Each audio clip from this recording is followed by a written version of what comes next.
Good Tuesday morning. Hi everyone, Monica Corrado here, the Gap Chef. I am here with you today for a Facebook Live. Welcome, welcome. And again, Monica Corrado, CGP, CNC, what else? The Gap Chef. I have my website, simplybeingwell.com. Please visit me there. I also have a YouTube channel where all of these Facebook Lives live for anyone who isn't in our group and you think would benefit. What else? Yeah, sometimes I'm on Instagram, but not too much. Anyway, so again, I am, what can I tell you? I'm not a medical doctor. Yeah, not a medical doctor. So everything I say has not been approved by the FDA or the AMA for that matter. Okay, so we're going to talk about gaps today, and I'm happy to take your questions. And today I thought we'd talk a little bit about, what can I say, about lacto fermentation. Let's talk about lacto fermentation. I thought it would be a great thing to talk about today because it is September. And in September, at least in the Northern Hemisphere, we are going to be entering fall soon. The fall equinox, autumn equinox. But right now, it's really about harvesting. So what are you going to do with all those tomatoes? What are you going to do with all those cucumbers? How about all those zucchini? What about all those every other darn thing you're growing? So I love lacto fermentation, so I thought we'd talk about that today. So first I'm going to say good morning to everyone. Good morning. Faria is here, or good afternoon, good evening, good day, good night, wherever you are around the world. Thanks for joining me. Okay, Faria is here. Hello, Leonie is here. Hey, Benjamin and Amanda Payne are here. One of them. Monique Alice. Hello, Monique. Hello, hello. Joanna. Good to have you. Hello, Kat. And yes, right? Monique says, I have so much harvest from my new garden this year. It's overwhelming. I have to tell you, folks, hello, Faria. I actually harvested a cucumber that is bigger than my forearm. So here's my arm, and it's like this long, like very long, like maybe, I don't know, 24-inch long. I know, hysterical. It was hiding under the leaves. So I thought I would talk about lacto fermentation today because harvesting is what we're doing now. That means you probably have a lot of bounty coming out of your gardens, and fermentation is one of the things that you can do to preserve those things. Like that. Here we go. I'm going to do it again. Yes, eyebrow movement. So lacto fermentation is a traditional method of preserving food. Lacto fermentation. Lacto does not refer to milk. It refers to the lactic acid bacteria which preserve the food. So, yeah, the lactic acid bacteria preserve the food for you. And of course, there's so many wonderful things that happen when you ferment something. When you ferment your cucumbers or your zucchini or your asparagus or your broccoli or anything else. Certainly you can make salsa out of tomatoes and peppers and things like that. And you can ferment that. We can ferment cabbage, which we do all the time, which is sauerkraut, or kimchi, if you make it a little spicy, or cortado, which is a Latin American sauerkraut. So anyway, you can ferment anything, any vegetable you've got, you can ferment. The reason I love fermentation, oh, that's beautiful. Are you reading my mind, Monique? Monique Alice Marie. Yes, canning kills everything. So I was going to say that. So in my book, which you all have access to, I hope, from my little coupon that I gave to all of you, I have lacto fermentation as the third section of techniques, and right after culturing dairy. And I have this great little chart in there. It's actually quite large. On page 123, I think it's backwards. I'm sorry. My phone makes things backwards. Lacto fermentation versus canning. So what does lacto fermentation do for vegetables? I like to say that lacto fermentation is a value-added product. It makes things value-added. That means it takes the goodness and multiplies it and increases it and makes it exponentially better, right? So when we ferment something, we get more vitamin C than is already in the vegetable. We also get things like B vitamins are created through lacto fermentation. Okay, it also preserves the enzymes in those vegetables. It adds beautiful beneficial bacteria, right? Lactic acid producing bacteria, otherwise known as lactobacilli, otherwise known as LAB, L-A-B, all caps, right? LAB. So it's lactobacilli, lactic acid producing bacteria. That's what happens when we ferment something. So I just want to go through a couple of things. Monique says, does it change the taste a lot? Does lacto fermentation change the taste a lot? I don't know if it changes as much as it makes it more, like maybe more vibrant, more delicious.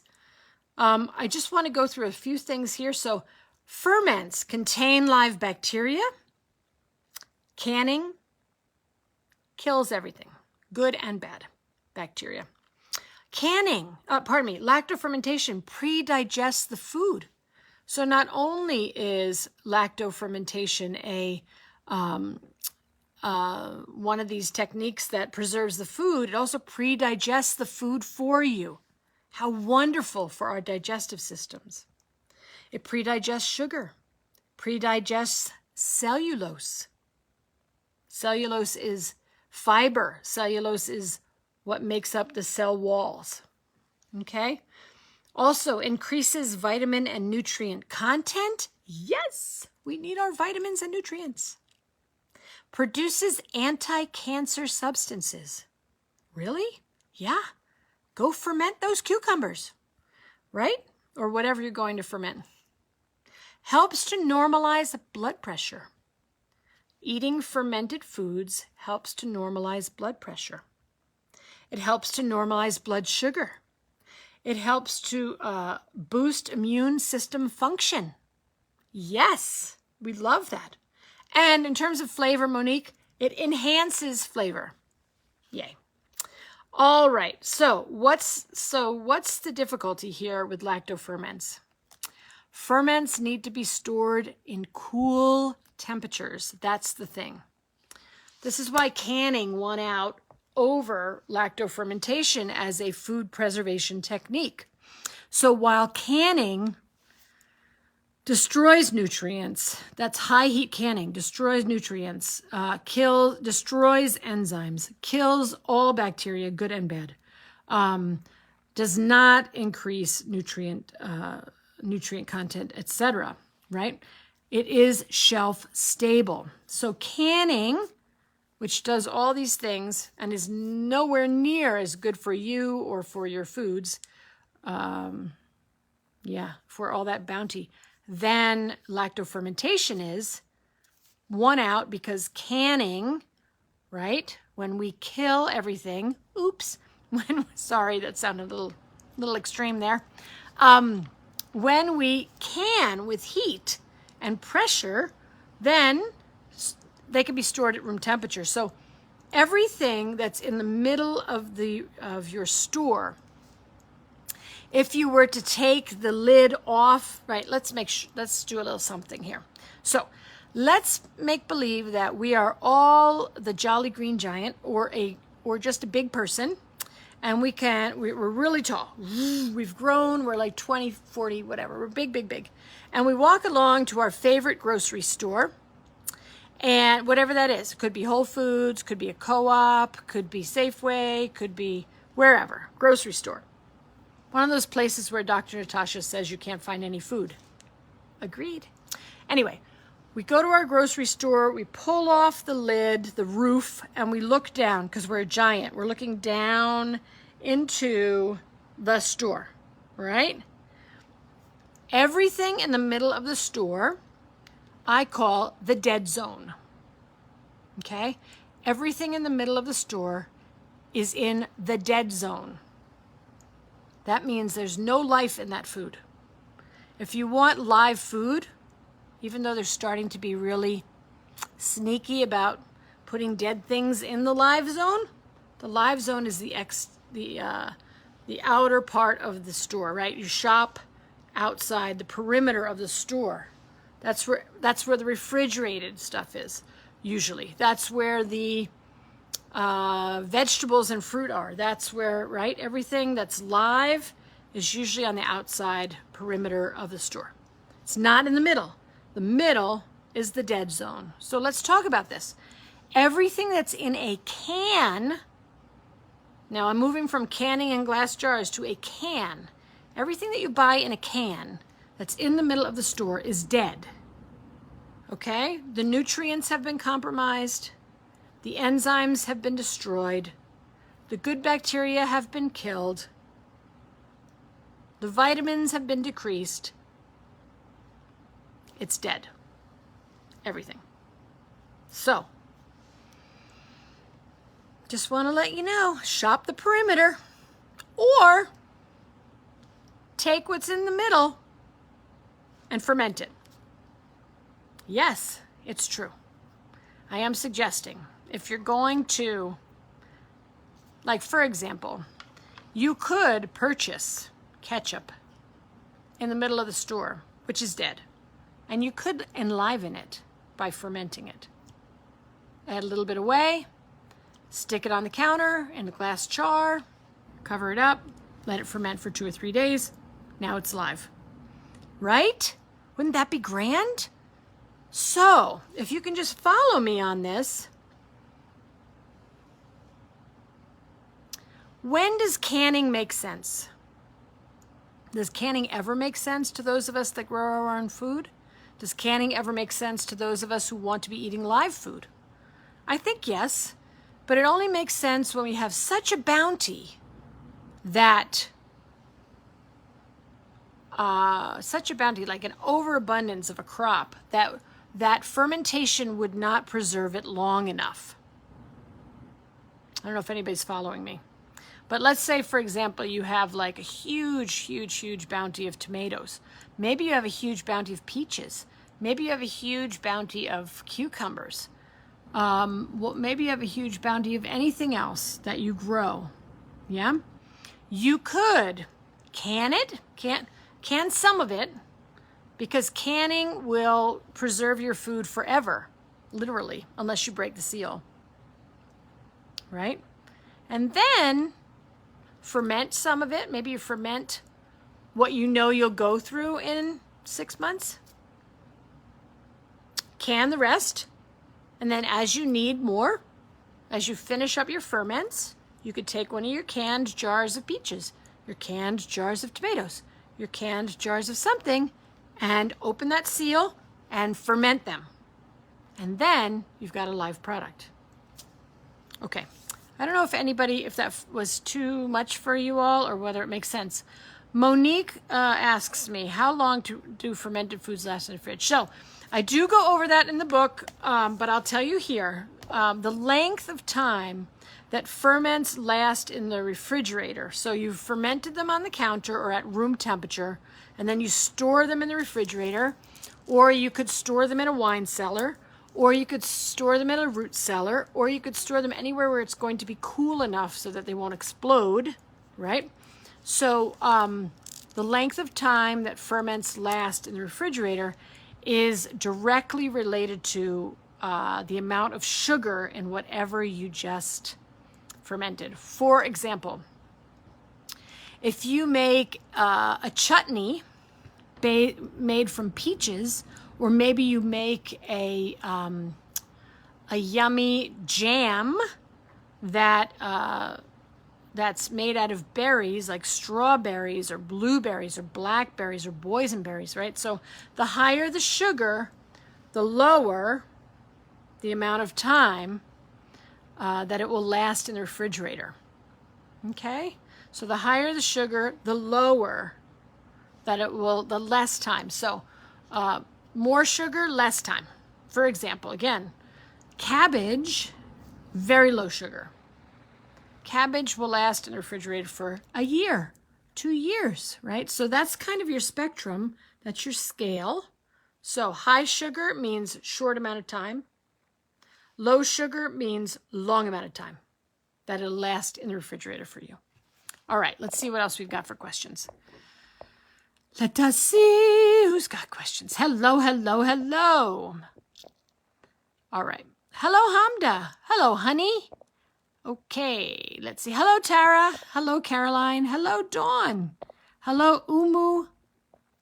Hello, Noor. Noor Asma. Hello, Alejandra. Good to have you. Good to have all of you. But Alejandra was a student, so good to have you with me. Hello, Edil. Hello again. Let's see. That makes sense. Okay. Hello, Mara. Monique. Yes, can I link your book? The book you can find in the featured posts at the top of our page. There should be a link that has a coupon for 15% off any version. Hello, Lee. Good to have you. Okay. Let's see. Lee says, I've successfully fermented salsa and sauerkraut for years. Yay!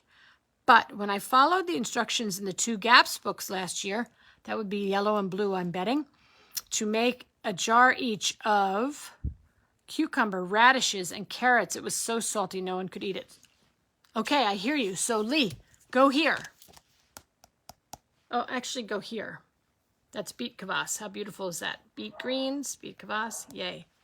All right, so, yeah, I don't know if you've tried my formulas, if you will, or recipes, or, yeah, Lee, to ferment, but go ahead and see if you can find them in mine. For the most part, everyone, for the most part, again, I learned my lacto fermentation from Sally Fallon. Sally Fallon, now Morel, for many years, president and founder of the Weston A. Price Foundation. I learned it and I codified it, meaning here's the formula that works, okay, that I'm aware of that works. It is 1 tablespoon level tablespoon of salt, measuring tablespoon, right? This is not like your spoon you eat your soup with. 1 level tablespoon of salt plus 4 tablespoons of whey for every quart of whatever, or liter of whatever you are fermenting, or 2 tablespoons of salt for every quart. That works over and over. There are some differences with tonics, and there are some differences with, what can I say? Things like jams and jellies. But for the most part, that's your ratio. It's either 2 tablespoons of salt per quart, and we remember that we only fill to this line.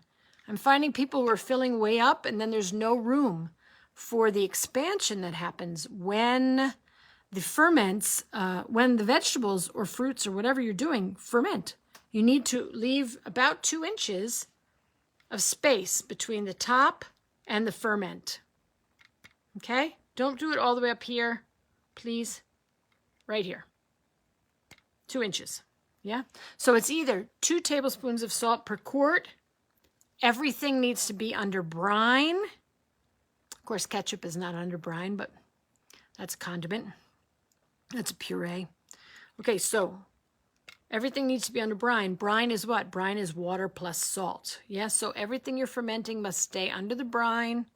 Lacto fermentation is an anaerobic process, no air, right? That's why we close up the lid very tightly, and we only do it up to the shoulder. So 2 tablespoons per quart of salt, or 1 tablespoon of salt plus 1/4 cup, which is 4 tablespoons of whey. Or, thank you, Dawn, for putting that in there, lady.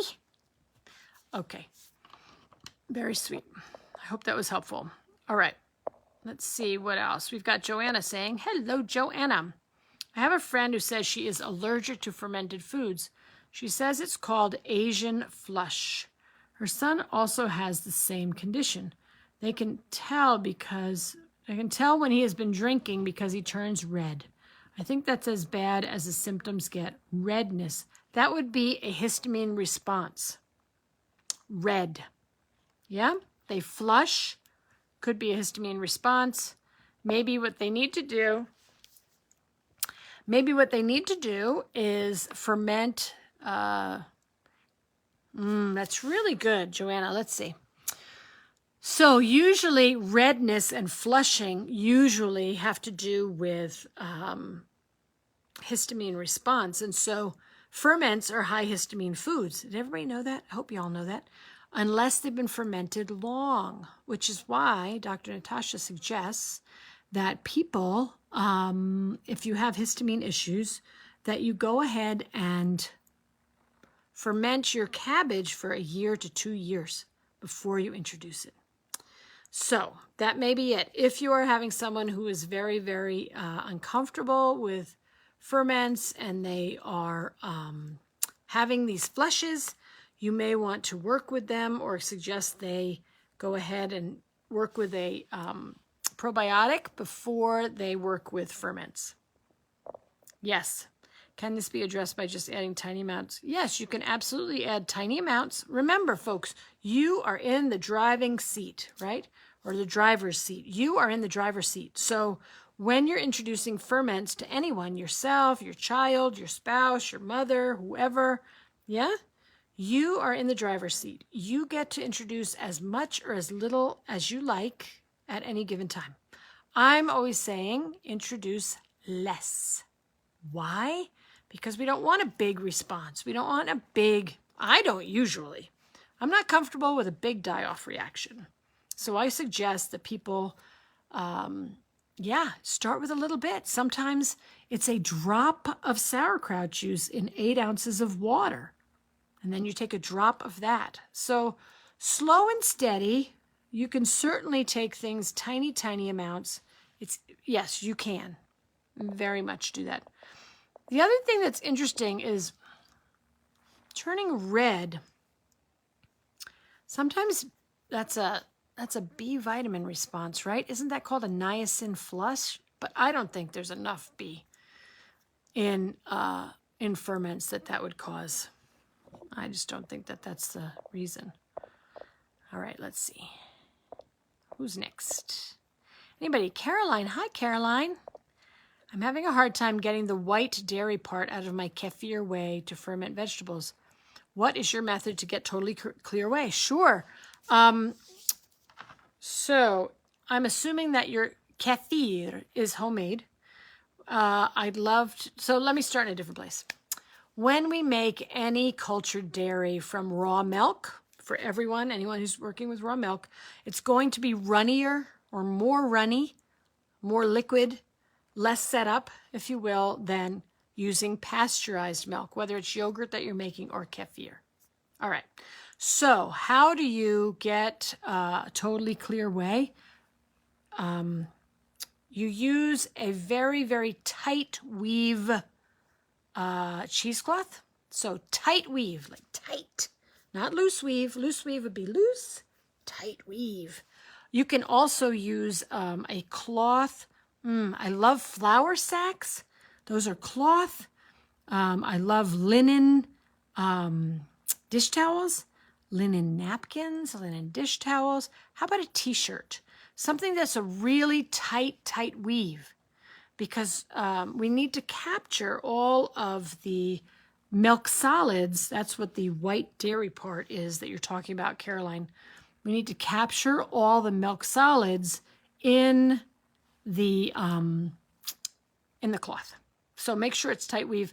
I'm really not a fan of typical cheesecloth any longer because, quite frankly, it just lets too much through. I've got to use like 8 layers in order to make it tight enough to catch all of the milk solids.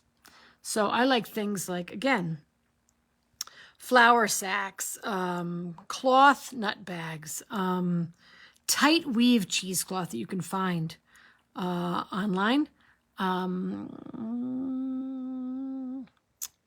Old napkins. They're my favorite. Okay, hope that's helpful. And then Caroline, if it turns out, if any of you do a drip and a strain, and then you find that you've got some of those milk solids that got into the whey, just go ahead and strain the whey again and again until you get it to be nice and clear. Yep. Hello, Edil. You're welcome, Joanna. Yes, there's definitely hope. Monique asks, how long would yogurt and kefir last in the fridge? I was told the bacteria dies in yogurt after 2 weeks. Monique, who told you that? I want to know who told you that. Okay, so here's the deal. In terms of cultured dairy, again, 2 points. 1, cultured dairy, whether it's yogurt or kefir, will continue to culture. So Google told you that, huh? All right. Yeah, I'm going like this too. So cultured dairy, I know, ha, ha, ha, ha. Cultured dairy, I know, hysterical. Got to watch what you ask Master Google, and quite frankly, I'd really suggest you go to DuckDuckGo, but that's another story for another time. One more time, I'll try to get it out. Cultured dairy, so whether it's kefir or it's yogurt or it's Gap sour cream, which is creme fraiche, right? Cultured cream. Once you've cultured dairy, it will continue to culture over time. In your refrigerator. It will never go bad, but it will continue to culture. At some point, the bacteria in the culture will run out of food. Because remember, they're eating the sugar, right? They're eating the sugar that's in the milk or the cream. So when the sugar's gone, then they're going to start starving. So yes, after time, the bacteria will die. However, I don't know that it's 2 weeks. I think it depends. I think it depends on how many strains you used. I think it depends on whether you used raw milk or pasteurized milk. I think it depends on how long you cultured it to begin with. Blah, blah, blah. It's going to depend on many, many things. And remember, Dr. Natasha is clear. So what if the bacteria die? Dead bacteria in your beautiful yogurt and kefir that you made yourself will still help your immune system. So I just give that to you. Looking out the window, we have lots of grasshoppers these days. Oy, oy, oy. Anyway. All right, what else have we got? Hope that was helpful. Monique, I hope you got that, and that was helpful. So funny, I put up Lacto Fermentation and nobody's on today. I mean, you're all on, but maybe everybody knows what they're doing with ferments, which is great. All right, I'll take any questions you've got about anything else, folks. Anything you want to ask, I'm here. I'm going to have some water. Salud to my health and yours. And then I'll take any other question you've got about anything. Ferments, dairy, blah, blah, blah. No other questions. All right, this might be the shortest live we've ever done. Na, na, na, na, na. Maybe I should go back to my book and see what else we can talk about. All right, so in any case, back to this fabulous book. Could you please say what stage sauteed meat and sauteed vegetables is? Sure. So back to this, folks. I hope everybody has their copy, right? You get it on. You can get it. Yes. Okay. Good, good. Okay, so if you look at the intro diet chart, we're talking about stages for anyone who's new, right? So Caroline wants to know, when can you saute meat and sauteed vegetables? So you can saute meat and vegetables starting in stage 3. You can start sauteing vegetables in stage 3. And yeah, stage 3, that's what I've got. Why?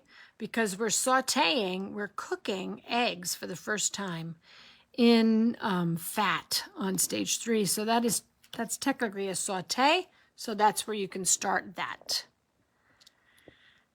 Tara says, any tips on getting cream? Sure, cream for cultured cream. So the first place you all want to look, if you haven't looked yet, is to look at realmilk.com. Realmilk.com is the project of the Weston A. Price Foundation where you can find raw milk near you. So that's the first place I would look. You can see if there's a raw milk dairy near you, and then you can call them and say, hey, can I get cream? Some dairies do not skim the cream for you, and so you have to purchase raw milk or become a cow share member or whatever, however that works in your state. You'll need to just allow the milk to sit in your refrigerator for a day, maybe 2, and then skim the cream off. I just ladle it off into another jar. Easy way to do that. Another thing is you are always welcome to use pasteurized cream, heavy cream that you can buy in the store. Again, how do we know if it's good? Well, we have a whole handy dandy chart in here, under this section, which is the culturing dairy section. Let me just look and see if I put this out for you. Culturing dairy. Let us sing together. Okay, I have what's called the Handy Milk Buying Guide, page 70. What's the best? Fresh raw milk from pasture-raised cows. What's acceptable? Organic, pasteurized, non-homogenized milk. Then you could get the cream. If you're going to just buy cream, what's acceptable is organic, pasteurized, homogenized. If it's cream, it's already been skimmed off. So forget that. But in any case, you want to look for organic, pastured, heavy cream. No fillers, please. Read your labels, folks. Turn it around.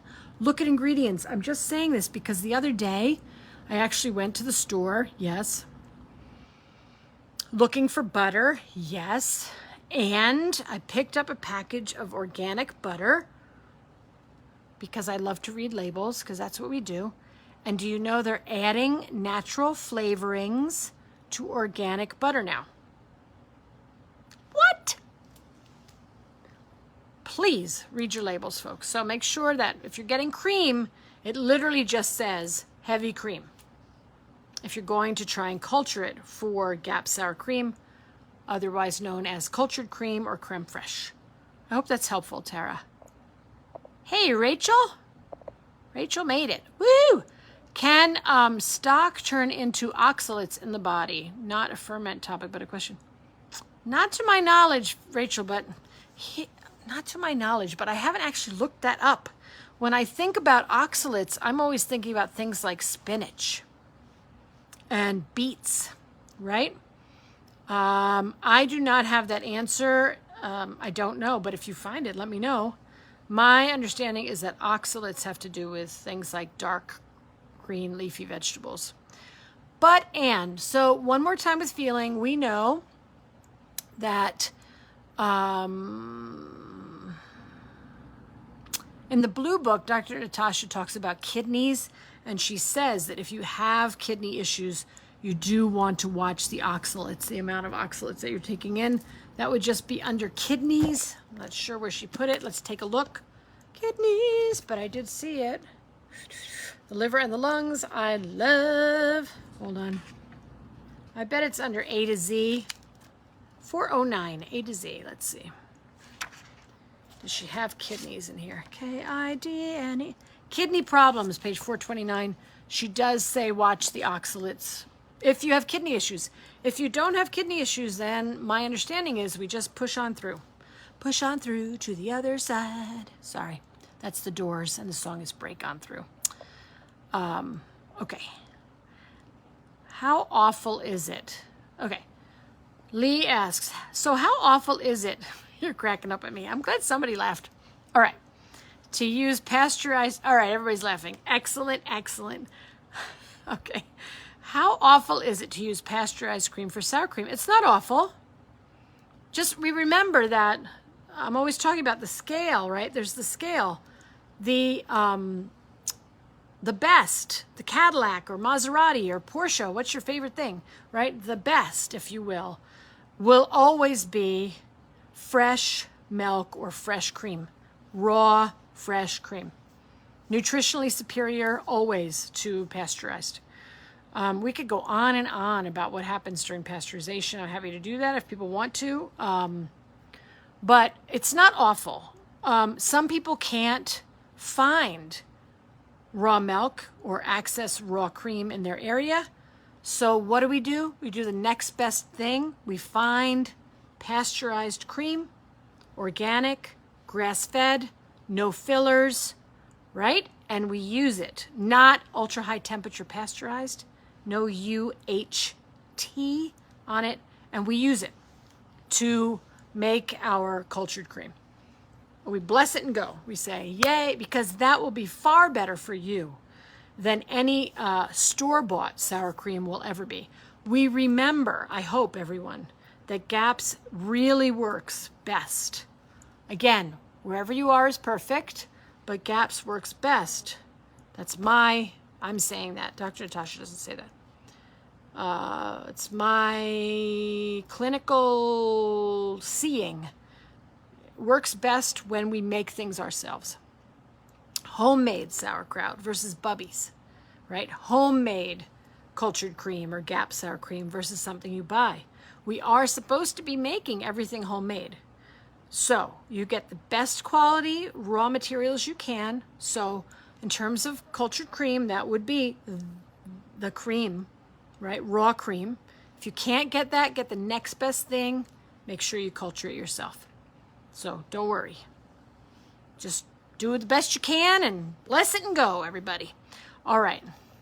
Monique asks, do you think ferments like sauerkraut helps with speech? I noticed every time my toddler increases sauerkraut, I notice an increase in words, but I can't tell if it's a coincidence. I love it, Monique. Please, here's what's happening. Can I say definitely that ferments help with speech? No, I don't know that I can draw a solid line from gave more ferment equals better speech, like that. But what do ferments do? So many things. I mean, they're so nutritious. They're so full of vitamin C and B vitamins and enzymes, good bacteria. They're good, right? They help to acidify the gut. There's all sorts of wonderful things that happen. They change the microbial balance in the gut. They get, more beautiful microbes in there. So when that happens, what happens? Toxins decrease in the blood, right? Right? And then we add in the meat stock. We heal and seal. So I think it's really all part of it. Like, why does the brain function better? Someone asked me that. Someone's husband wanted to see the data. I don't know who it was. You might be on here right now. But, how do you know that when you do the GAPS diet, you have less toxins to the brain? Read the book. The entire book is Gut and Psychology Syndrome, right?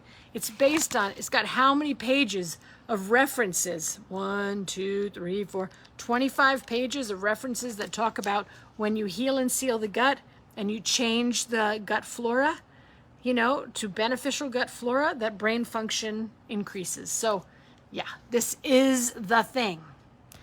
That's what GAPS began with, right? So, yeah, just keep doing it, Monique. We love it. Remember, brain function. Maybe I should do that next week. Would people like to hear about brain function foods or brain function with GAPS? Maybe you know that already, but I'll just throw some things out right now. Brain, heal and seal. Number 2, lots of fat. Fat, fat, fat, fat. Did I say fat? Animal fats, saturated animal fats, unsaturated animal fats, but healthy animal fats. The brain is a fat-loving organ. The more fat you give that little person, your toddler, the more fat you eat, the less, let's say it this way, the more fat you eat, the better your brain is going to function. Guess I need more. I'm tongue twisted, right? Fish oil, butter, pastured butter, fish oil, butter, sauerkraut, brain function. All right, here we go. Tara says, I guess Connecticut makes it really hard for people to get raw cream. Tara, I'm not sure. I have a wonderful person I'm going to connect you with who's in Connecticut. She sometimes is on here, but she's definitely on GAPS chat. So let me connect the two of you, since you're both on GAPS chat on Thursdays, about how to get raw cream. Okay? All right. Cool. Let me remember that. GAPS chat, Tara, plus raw cream. Got it. Okay. All right. Dawn. Hello, Dawn. So my sugar-free ketchup is 11 ounces. How much whey to ferment it on the counter? 1/8 cup. 11 ounces. Your sugar-free ketchup. So here's what I would do. Just do that math, Dawn. So if you do, if a quart, which is 32 ounces, is, right, a quarter cup of whey in general, then 16 ounces would be 1/8 of a cup of whey. Yeah, I mean, you could do 1/8 of a cup of whey. That would work. 1/8 of a cup is what? 2 tablespoons. Just make sure you stir it really well. You may also want to take a look, Dawn and everyone else. 2 things. One, I have a how to ferment condiments little online thing on my website, simplybeingwell.com. But also check out Nourishing Traditions. Sally Fallon has a great fermented ketchup recipe right there. Check hers out too in Nourishing Traditions. Okay. All right, here we go. Hello, Kelly. You're welcome, Rachel. But fermenting beets lowers them, correct? Yes. So this is back to the oxalate question, everybody. Fermenting beets will lower the oxalates. Yes. Just like my understanding is that if you cabbage or goitrogen, when we ferment cabbage into sauerkraut, it lowers that also. All right, let's see what's going on here. Who else have I got? Alejandra, hello. So I recently tried new raw milk to make kefir, and I started with bone pain, mostly hip and legs. Is that die-off or my body telling me that I shouldn't drink that milk? I'm drinking the same amount of kefir every day. Could be die-off, Alejandra. Could be die-off. Let's remember, everyone, that I'm thinking of what Dr. Natasha taught. She teaches often, which is joint pain happens because pathogenic, that's my word, not beneficial microbes connect with, the joints. They get into the joints, they eat the collagen. So in any case, sorry, I'm just trying to remember her exact words. But anyway, Alejandra, you could either keep going for another week or two and see if it resolves, or you could stop it for a week or two and see if it resolves. Let's get some more information, right? How do we find out if the kefir that you're making is causing die-off in your joints? Either increase it and see what happens, or go off it for a while and see what happens. And then make some decisions about reintroducing it slowly and maybe doing some more meat stock and more healing before you do. All right. Leonie is here. Woo! I love beet kvass, but I often seem to get calm yeast grow on it once it gets from salty to the tangy, earthy type taste. How did I prevent or slow this? So calm yeast, everybody, K-A-H-M, thank you for spelling that correctly, is usually the result of not enough salt. So the question is, I would ask you, Leonie, how long are you leaving it out? And because the yeast will not develop in the refrigerator, as far as I know. It will develop on the counter at room temperature only. So let me know. So let me start differently. I personally would suggest moving it into the refrigerator before it gets to the earthy taste. That's what I would do. Remembering that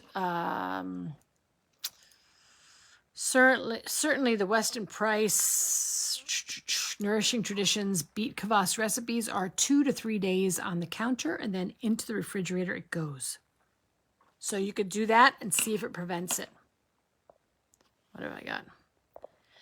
Rachel wants to know, what salt is everyone using for ferments? Good question. I highly suggest it be fine salt, number 1. Has to be fine. Do not use coarse salt for ferments. Number 2, make sure it's high mineral salt. We do not want like Morton's or some other table salt garbage.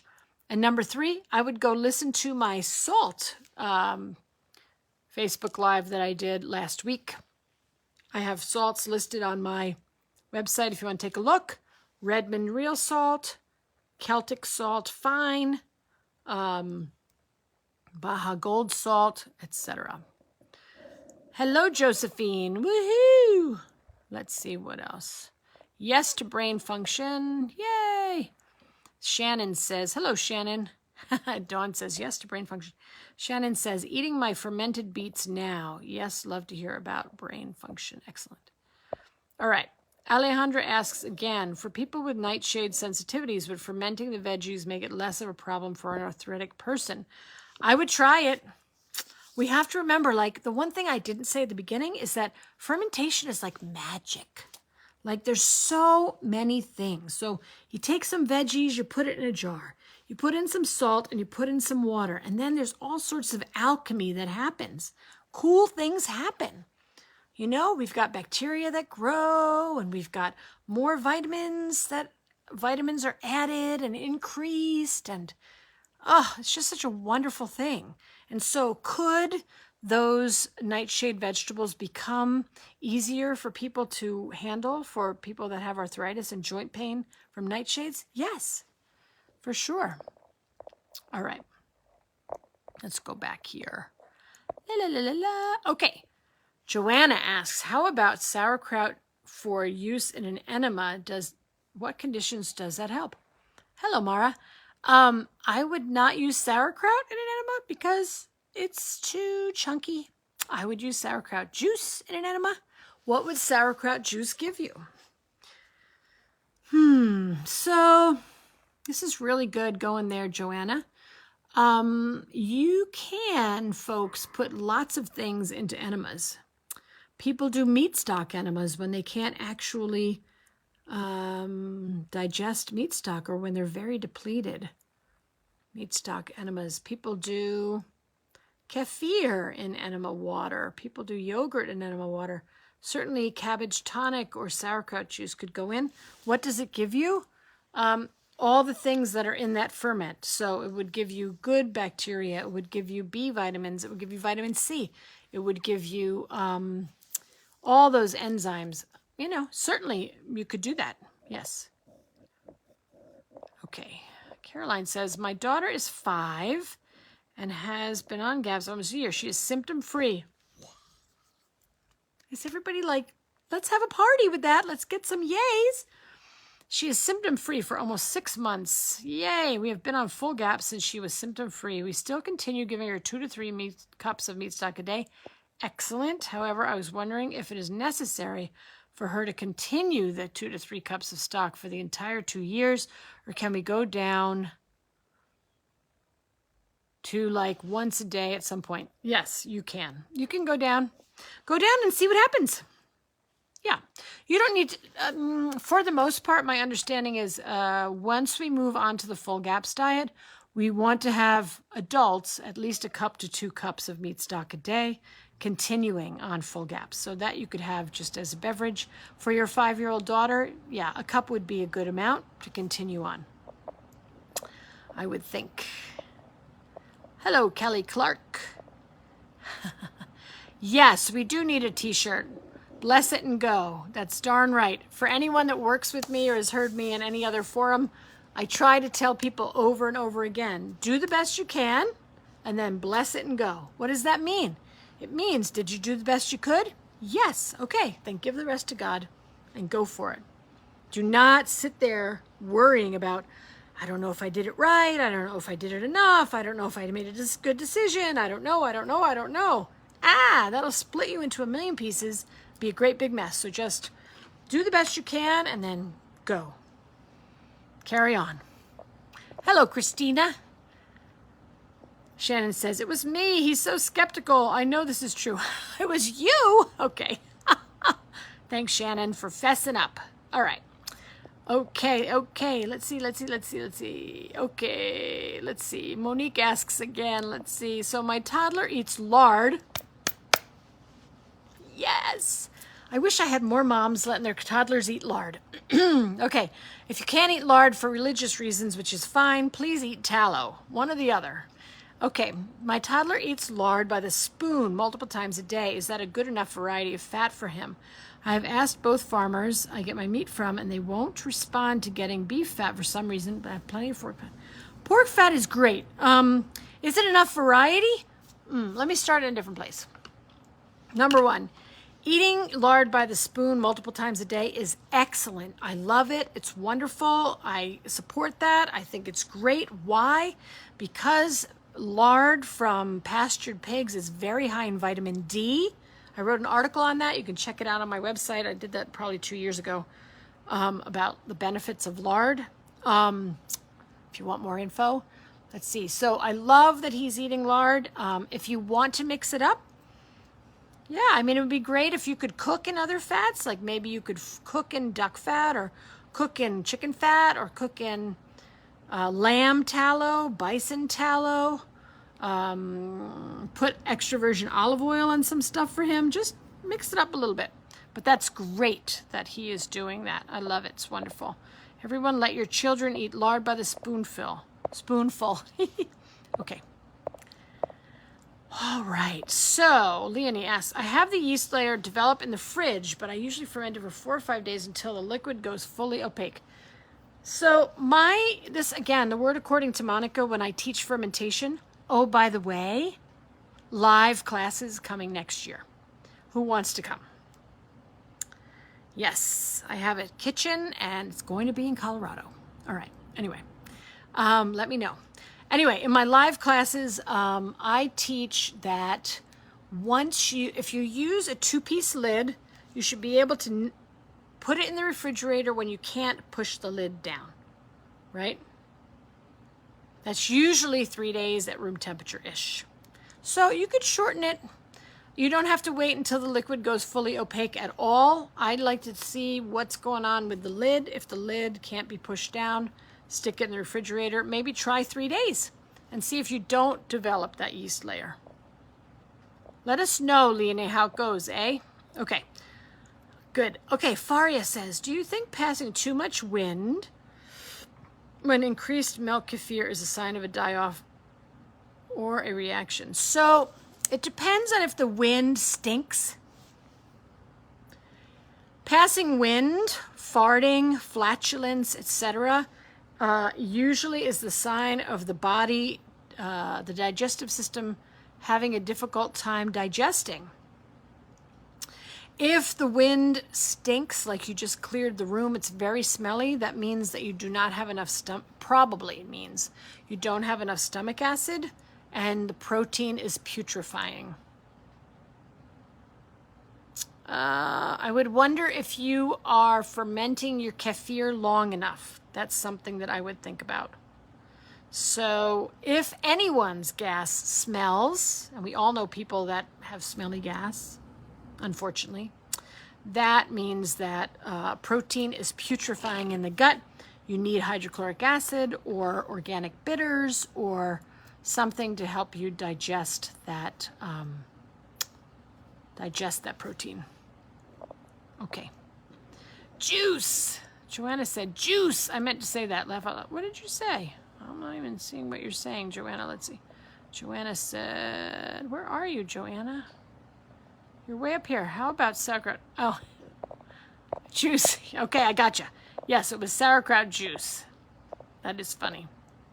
Okay, Dawn asks, do you think meat stock enema would cause a lot of die-off? Actually, I don't, Dawn. Because a meat stock enema, what happens with a meat stock enema is that it gets absorbed directly into the bloodstream, right? So the meat stock doesn't have to be digested. It just goes. Try it. And again, how do we try new things? Little bit. So you could try, some people, let me start differently. You could try a little bit of meat stock in your water, see how it goes to see if you have a die-off reaction, right?